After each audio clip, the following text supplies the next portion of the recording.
बोलो कृष्ण कन्हैया लाल की जय। श्री गिरिराज महाराज की जय। अखंड मंडलाकारं व्याप्तं येन चराचरं तत्पदं दर्शितं येन तस्मै श्री गुरुवे नमः। भक्ताविलासाचरितानुसारी दुग्धाधिचूरेण यशो विसारी कुमारिकानंदित घोषनारी मम प्रभु श्री गिरिराजधारी मम प्रभु श्री गिरिराजधारी। बोलो गिरिराज महाराज की जय। हम आप सब नित्य भगवत गीता का सत्संग श्रवण कर रहे हैं, जिसमें अभी तक हमने तीसरे अध्याय के 16वें श्लोक का सत्संग किया है। आइए अब 17वें में चलते हैं। संसार से संबंध विच्छेद करने के लिए जो अपने कर्तव्य का पालन नहीं करता, उस मनुष्य की पहले श्लोकों में बड़ी ताड़ना की गई है। परंतु जिसने अपने कर्तव्य का पालन करके संसार से संबंध विच्छेद कर लिया है, उस महापुरुष की स्थिति का वर्णन आगे के श्लोकों में भगवान करते हैं। महाराज, यस्त्वात्मरतिरेव स्यादात्म तप्तस्य मानवः आत्मन्येव च संतुष्टस्त कार्यना विद्यते। यस्त्वात्म रतिरेव च संतुष्टस्तस्य, यहां तू पद जो है पूर्व श्लोकों में वर्णित अपने कर्तव्य का पालन ना करने वाले मनुष्य से कर्तव्य कर्म के द्वारा सिद्धि को प्राप्त महापुरुषों को विलक्षणता बताने के लिए प्रयुक्त हुआ है। जब तक मनुष्य अपना संबंध संसार से मानता है, तब तक वह अपनी रति, प्रीति, इंद्रियों के भोग से एवं स्त्री, पुत्र, परिवार आदि से तृप्ति, भोजन, अन्न जल से तथा संतुष्टि धन से मानता है। परंतु इससे उसकी प्रीति, तृप्ति, संतुष्टि ना तो कभी पूर्ण होती है और ना निरंतरी रहती है। क्यों? ये तो नाशवान है सर महाराज। कारण कि संसार प्रति क्षण परिवर्तनशील है महाराज, जड़ और नाशवान है संसार, तथा स्वयं जो आत्मा रूप है यह सदा एक रस रहने वाला है, चेतन है, अविनाशी है।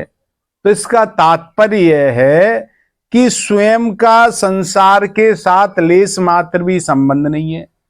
अतः स्वयं भी प्रीति, तृप्ति और संतुष्टि संसार से कैसे हो सकती है स्वयं की? जब उसका संबंध ही नहीं है तो उससे तृप्ति नहीं होगी। किसी भी मनुष्य की प्रीति संसार में सदा नहीं रहती है, यह सभी का अनुभव है। विवाह के समय स्त्री और पुरुष में परस्पर जो प्रीति, आकर्षण प्रतीत होता है, वह 1-2 साल, 10-5 साल में अपने आप कम होता चला जाता है। बाद में वह प्रीति और आकर्षण एक दूसरे के प्रति नहीं रहता। कहीं कहीं तो स्त्री बुढ़ापे में यूं कहती दिखे, अरे ये बुढ़े मर क्यों ना जाए तू बुढ़े, ऐसी कहती दिखे। कहीं कहीं पे ऐसा भी नजर आता है महाराज। भोजन करने से प्राप्त तृप्ति भी कुछ ही समय के लिए प्रतीत होती है, वह भी सदा नहीं टिकती। और मनुष्य को धन प्राप्ति में जो संतुष्टि प्रतीत होती है, वह भी क्षण की होती है महाराज। क्योंकि धन की लालसा सदा उत्तरोत्तर बढ़ती रहती है, तो बढ़ती रहती है लालसा, तो इसलिए हमेशा धन की निरंतर कमी बनी रहती है, उसकी लालसा बढ़ी रहती है। तात्पर्य यह है कि संसार में प्रीति, तृप्ति, संतुष्टि कभी स्थायी नहीं रह सकती महाराज, ना है। तो मनुष्य सांसारिक वस्तुओं में प्रीति, तृप्ति, संतुष्टि केवल प्रतीत होती है, उसको है नहीं वास्तव में। अगर होती तो पुनः अरति, अतृप्ति और असंतुष्टि नहीं होती, अगर होती तो एक बार रह जाती, फिर अरुचि या असंतुष्टि क्यों होगी महाराज, वह नहीं होती। स्वरूप से, जो अपना स्वरूप है, उससे प्रीति, तृप्ति और असंतुष्टि स्वतः सिद्ध है। उसमें तो जो संतुष्टि है वह स्वतः सिद्ध है, उसमें होती नहीं। स्वरूप सत्य है और सत्य में कभी कोई अभाव नहीं होता, सत्य का कभी अभाव नहीं है। न भावो विद्यते सतः, और अभाव के बिना कोई कामना पैदा, जब सत्य का अभाव ही नहीं है तो कामना क्या होगी, और अभाव के बिना कोई कामना पैदा नहीं होती। इसलिए स्वरूप में निष्काम स्वतः सिद्ध है, परंतु जब जीव भूल से संसार के साथ अपना संबंध मान लेता है, तब वह प्रीति, तृप्ति और संतुष्टि को संसार में ढूंढने लगता है और इसके लिए सांसारिक वस्तुओं की कामना करने लगता है। जब, और कामना करने के बाद जब वह वस्तु मिलती है, तब मन में स्थित कामना के निकलने के बाद दूसरी कामना पैदा होने लगती है महाराज। उनकी अवस्था निष्काम नहीं हो जाती महाराज, और तब मन में स्थिति कामना के निकालने के बाद, जब कामना निकल जाती है जिनके मन में से, तो उनकी अवस्था निष्काम हो जाती है और उसकी निष्कामता उसे सुख देने वाली होती है। परंतु उस सुख को मनुष्य भूल से सांसारिक वस्तुओं की प्राप्ति से उत्पन्न हुआ मान लेता है। जो सुख मिलता है उसे समझता है मुझे इन वस्तु, पत्नी ने दिए, पुत्र ने दिया, धन ने दिया, संपत्ति ने दी, उसका मान लेता, तथा उस सुख को ही प्रीति, तृप्ति और संतुष्टि नाम से कहने लगता है कि बड़ी प्रीति है, बड़ी संतुष्टि है, बड़ी तृप्ति है महाराज। अगर वस्तु की प्राप्ति से तृप्ति और वह सुख होता तो उसके मिलने के बाद उस वस्तु के रहते हुए सदा वह सुखी रहता, फिर तो दुखी नहीं होता। अगर वस्तु से ही मिलता तो वह दुख कभी आता ही नहीं, पुनः वस्तु की कामना उत्पन्न होती ही नहीं। परंतु सांसारिक वस्तुओं से कभी पूर्ण प्रीति, तृप्ति और संतुष्टि प्राप्त हो सकने के ना हो सकने के कारण तथा संसार से ममता का संबंध बना रहने के कारण वह पुनः नई नई कामना करने लगता है। उसके हृदय में नई नई कामना उठने लगती हैं और कामना उत्पन्न होने पर अपने में अभाव का तथा काम्य वस्तुओं के मिलने पर अपने पराधीनता का अनुभव उसे होता है। अतः कामना वाला मनुष्य सदा दुखी रहता है।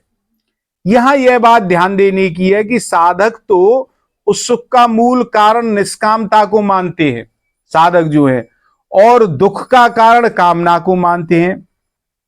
परंतु संसार में आसक्त मनुष्य जो है वह वस्तुओं की प्राप्ति से सुख मानते हैं और वस्तुओं की अप्राप्ति से दुख मानते हैं।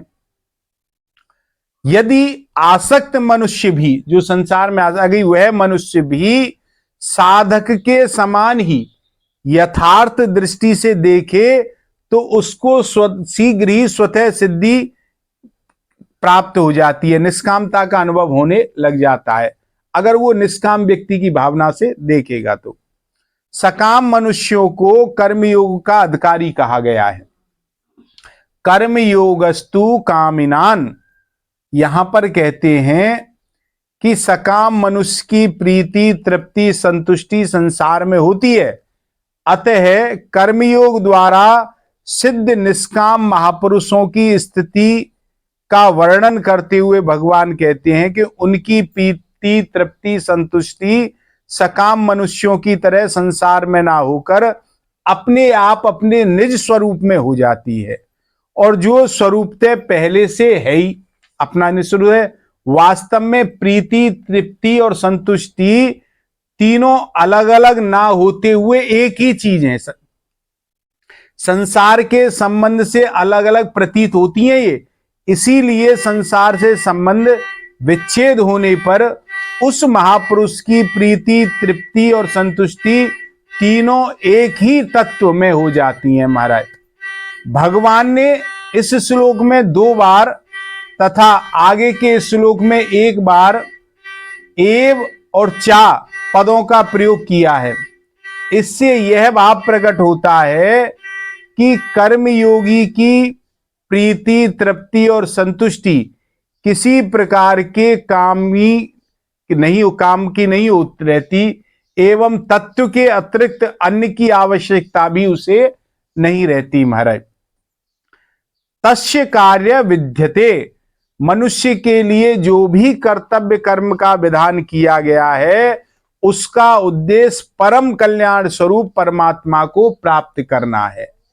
किसी भी साधन, कर्मयोग हो, ज्ञान योग हो, चाहे भक्ति योग हो, किसी के द्वारा उद्देश्य की सिद्धि हो जाने पर मनुष्य के लिए कुछ भी करना, जानना अथवा पाना शेष नहीं रहता। जो मनुष्य जीवन की परम सफलता यही है महाराज।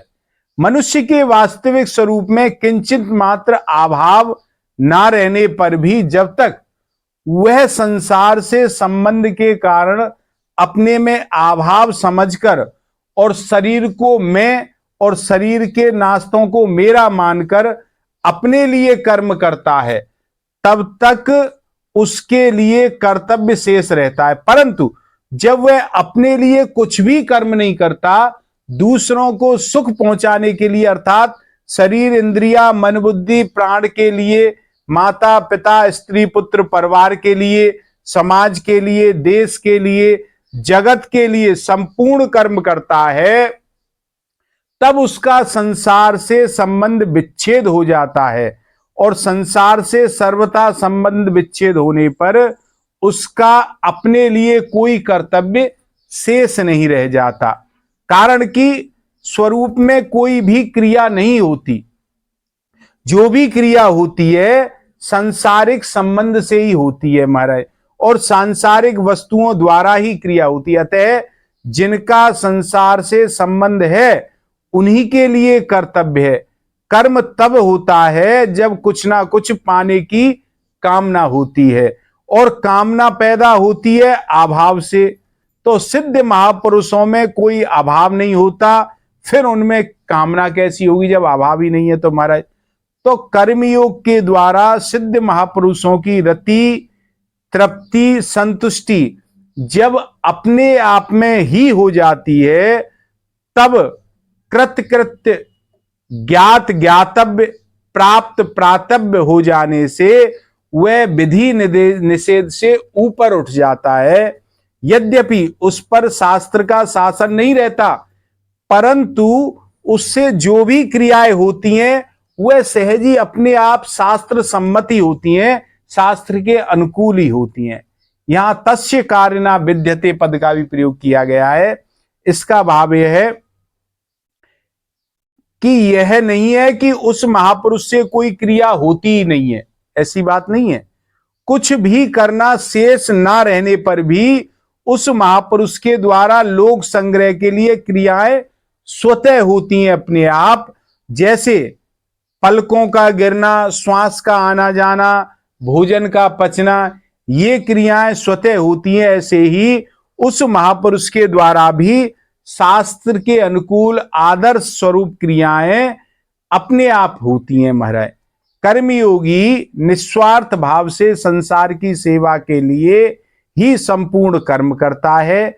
जैसे गंगा जल से गंगा जी की पूजा की जाती है, ऐसे ही संसार से मिली शरीर, इंद्रियां, मन, बुद्धि और अहम को संसार की ही सेवा में लगा देने से चिन्मय स्वरूप शेष रह जाता है। इसलिए उसकी प्रीति, तृप्ति, संतुष्टि स्वरूप में ही होती है। सांसारिक विधि और निषेध दोनों वास्तव में निषेध ही हैं, क्योंकि ये दोनों ही नहीं रहने वाले। इसलिए संसार से संबंध विच्छेद होने पर कर्मयोगी के लिए कोई भी विधि निषेध नहीं रहता। तस्य कारिणा विद्यते, यही समझना चाहिए। आज के सत्संग को यहीं विराम। 2 मिनट नाम संकीर्तन, फिर विश्राम। राधे राधे गोविंद गोविंद राधे, राधे राधे गोविंद गोविंद राधे, राधे राधे गोविंद गोविंद राधे। राधे राधे राधे गोविंद गोविंद राधे राधे राधे गोविंद गोविंद राधे राधे राधे गोविंद गोविंद राधे। बोलो कृष्ण कन्हैया लाल की।